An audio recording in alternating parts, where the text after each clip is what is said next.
गांव के ऊपर एक पहाड़ी पर एक पुरानी हवेली थी। यह हवेली अपने आप में एक रहस्य थी, एक ऐसा स्थान जो समय के साथ और भी डरावना हो गया था। लोग उसे ब्लैकवुड मैनर कहते थे। यह नाम सुनते ही लोगों के चेहरे पर डर की लकीरें खींच जाती थी। कोई भी उसके पास जाने की हिम्मत नहीं करता था। लोग कहानियां सुनाते थे, कहानियां जो पीढ़ी दर पीढ़ी चली आ रही थीं, हर बार और भी भयानक होती जाती थी। रात में अजीब आवाजों की कहानियां, खिड़कियों में अजीब रोशनी। कुछ लोग कहते थे कि उन्होंने खिड़कियों में परछाइयां देखी हैं जो इंसान की नहीं लगती थी, और एक ऐसी ठंडी हवा जिससे रूह कांप जाती थी। हवेली के पास जाते ही एक अजीब सी ठंडक महसूस होती थी, जैसे किसी ने आपकी आत्मा को छू लिया हो। हवेली सालों से खाली पड़ी थी। उसके बगीचे में झाड़ियां उग आई थीं और खिड़कियां टूट चुकी थीं। उसका आखिरी मालिक, ब्लैकवुड नाम का एक अमीर आदमी, गायब हो गया था। वह एक रहस्यमयी व्यक्ति था जिसके बारे में बहुत कम लोग जानते थे।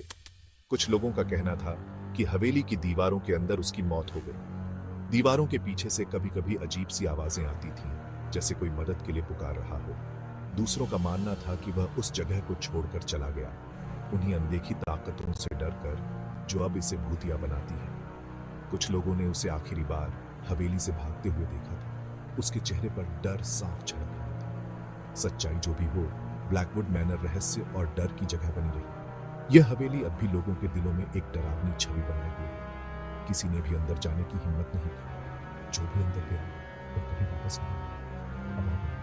कहानियां बहुत डरावनी थी, किंवदंतियां सच थी।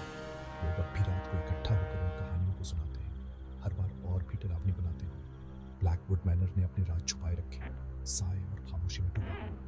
हवेली की खामोशी में एक अजीब सी गूंज थी, जैसे वह अपने अंदर छुपे रहस्यों को बताने की कोशिश कर रही हो। अर्जुन, रिया और विक्रम सबसे अच्छे दोस्त थे। उन्हें रोमांच पसंद था, अज्ञात के लिए भूख। तो जब अर्जुन ने ब्लैकवुड मैनर एक्सप्लोर करने का सुझाव दिया तो बाकी लोग ज्यादा देर तक मना नहीं कर पाए। क्या तुम पागल हो? रिया ने पूछा। उसकी आंखें चौड़ी हो गई। सब जानते हैं ये हॉन्टेड है। विक्रम, जो हमेशा से शक्की था, उसने उपहास किया। हॉन्टेड? बकवास मत करो, ये बस एक पुराना घर है। अर्जुन मुस्कुराया। उसकी आंखों में शरारत चमक रही थी। सब यही कहते हैं, लेकिन क्या हम कुछ भूतिया कहानियों से डरने वाले हैं? और इसीलिए जवानी के जोश और उत्सुकता से भरे हुए तीनों दोस्तों ने एक समझौता किया। वे ब्लैकवुड मैनर एक्सप्लोर करेंगे। वे इसके रहस्यों को उजागर करेंगे या मरने तक कोशिश करेंगे। पुराने लोहे के दरवाजे खुल गए जैसे चेतावनी दे रहे हों। दरवाजों की चरमराहट ने रात की खामोशी को तोड़ दिया, मानो यह संकेत दे रहे हों कि आगे कुछ भयानक होने वाला है। एक ठंडी हवा बगीचों से होकर बहती हुई आई, सूखे पत्तों को फुसफुसाते हुए हिला रही थी। यह हवा मानो किसी पुरानी कहानी को दोहरा रही हो, एक ऐसी कहानी जो समय के साथ खो गई थी। ऊपर चांद बादलों के पीछे छिप गया था, जिससे हवेली में एक भयानक अजीब सी चमक थी। चांदनी की यह धुंधली रोशनी हवेली की पुरानी दीवारों पर अजीबोगरीब छायाएं बना रही थी, जो किसी भूतिया कहानी का हिस्सा लग रही थी। अर्जुन आगे बढ़ा, उसकी टॉर्च की रोशनी अंधेरे से कटती हुई। हर कदम के साथ उसकी सांसें तेज हो रही थीं और दिल की धड़कनें मानो कानों में गूंज रही थीं। विक्रम उसके ठीक पीछे पीछे चला। उसकी शंका की जगह एक बढ़ती हुई बेचैनी ने ले ली। हर कोने पर उसे ऐसा लग रहा था कि कोई छिपा हुआ है, कोई जो उन्हें देख रहा है। रिया अपने दोनों दोस्तों के बीच मुड़ने और भागने की इच्छा को दबा रही थी। उसकी आंखें हर दिशा में घूम रही थीं, मानो किसी अदृश्य खतरे को भांपने की कोशिश कर रही हो।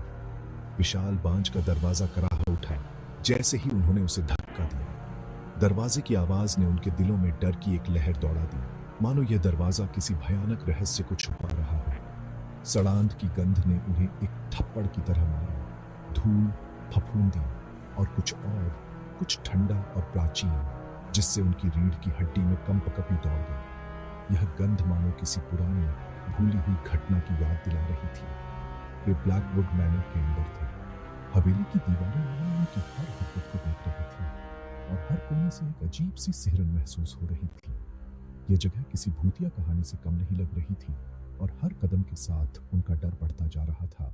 हवेली के अंदर की हवा भारी, दमनकारी थी।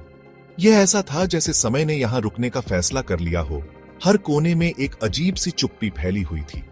हर कोने से मकड़ी के जाले लटके हुए थे और फर्श पर धूल की मोटी परत जमी हुई थी। ऐसा लग रहा था जैसे सदियों से यहां कोई नहीं आया हो, केवल उनके दिलों की धड़कन सुनाई दे रही थी। हर कदम के साथ उनके दिल की धड़कन तेज हो रही थी, जैसे हवेली की दीवारें उनकी हर हरकत को महसूस कर रही हों। वे अंधेरे कमरों में सावधानी से चले, उनकी टॉर्च की रोशनी धूल भरे फर्नीचर और फीके चित्रों पर नाच रही थी, जिनकी आंखें उनकी हरकतों को देख रही थीं।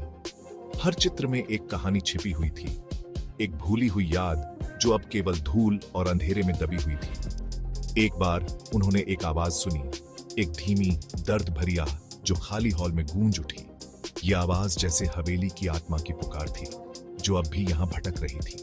क्या तुमने वो सुना? रिया फुसफुसाई।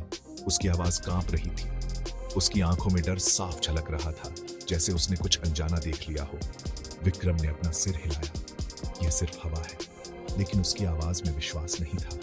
वह खुद भी डरा हुआ था, लेकिन उसे अपने दोस्तों के सामने मजबूत दिखना था। लेकिन उसकी आवाज में विश्वास नहीं था, उसकी आंखों में संदेह साफ झलक रहा था, जैसे वह खुद भी उस आवाज को अनसुना नहीं कर पा रहा था। उन्होंने अपनी खोज जारी रखी। हर पल के साथ उनकी बेचैनी बढ़ती गई। हर कोने में छिपी हुई परछाइयां, हर दरवाजे के पीछे छिपा हुआ रहस्य, सब कुछ उन्हें और भी डरा रहा था। उन्हें एक भव्य बॉलरूम मिला, जो अब खामोश और खाली था। इसकी एक बार पॉलिश की गई फर्श धूल और क्षय की परत के नीचे छिपी हुई थी। यह कमरा कभी जीवन से भरा हुआ था, लेकिन अब यह केवल एक भूतिया छाया बनकर रह गया था। उन्हें एक लाइब्रेरी मिली, जिसकी अलमारियां चमड़े की जल्द वाली किताबों से भरी हुई थी, जो उनके छूते ही टूट गई। हर किताब में एक कहानी छिपी हुई थी, लेकिन अब वे केवल धूल और समय की मार झेल रही थी। और फिर उन्हें शीशा मिला। यह शीशा जैसे हवेली के सारे रहस्यों को अपने अंदर समेटे हुए था। यह एक अंधेरे दरवाजे में लटका हुआ था, इसका अलंकृत फ्रेम लकड़ी के जाली से ढका हुआ था। यह शीशा जैसे किसी पुराने समय का गवाह था, जो अब भी अपनी कहानी सुनाने के लिए तैयार था। लेकिन यह शीशा ही था जिसने उनका ध्यान खींचा। यह शीशा जैसे उन्हें अपनी ओर खींच रहा था, जैसे इसमें कोई अदृश्य शक्ति छिपी हुई, लेकिन इसमें कुछ दिखाई नहीं दे रहा था। यह शीशा जैसे एक शून्य था, जिसमें कोई प्रतिबिंब नहीं था, न रोशनी, न परछाई, यहाँ तक कि उनका अपना प्रतिबिंब भी नहीं। यह शीशा जैसे एक अंधेरे गड्ढे की तरह था, जिसमें सब कुछ गायब हो जाता था। यह ऐसा था जैसे शीशा ही एक शून्य था, हवेली के दिल में एक ब्लैक होल। यह शीशा जैसे हवेली के सारे रहस्यों को अपने अंदर समेटे हुए था। रानी कांपते हुए पीछे हटते हुए विक्रम से टकराई। उसकी आंखों में डर साफ झलक रहा था, जैसे उसने कुछ अनजाना देख लिया। उस आईने में कुछ गड़बड़ है, वो फुसफुसाई। उसकी आवाज में डर साफ झलक रहा था, जैसे उसने कुछ अनजाना देख लिया हो। हालांकि अर्जुन को दिलचस्पी थी। उसकी आंखों में एक अजीब सी चमक थी, जैसे वह इस रहस्य को सुलझाना चाहता हो। उसने ठंडी चिकनी सतह को छूने के लिए हाथ बढ़ाया। उसकी उंगलियां जैसे शीशे की सतह पर फिसल रही थी, जैसे वह किसी अदृश्य शक्ति को महसूस कर रहा हो। अचानक हवा और ठंडी हो गई। ये ठंड जैसे उनकी हड्डियों तक पहुंच रही थी, जैसे हवेली की आत्मा उन्हें अपने अंदर समेट रही हो। दीवार पर लगी मोमबत्ती की लौ फड़फड़ाकर बुझ गई, जिससे वे अंधेरे में डूब गए। यह अंधेरा जैसे उनकी आत्माओं को भी घेर रहा था, जैसे हवेली की आत्मा उन्हें अपने अंदर समेट रही हो। और एक आवाज, ठंडी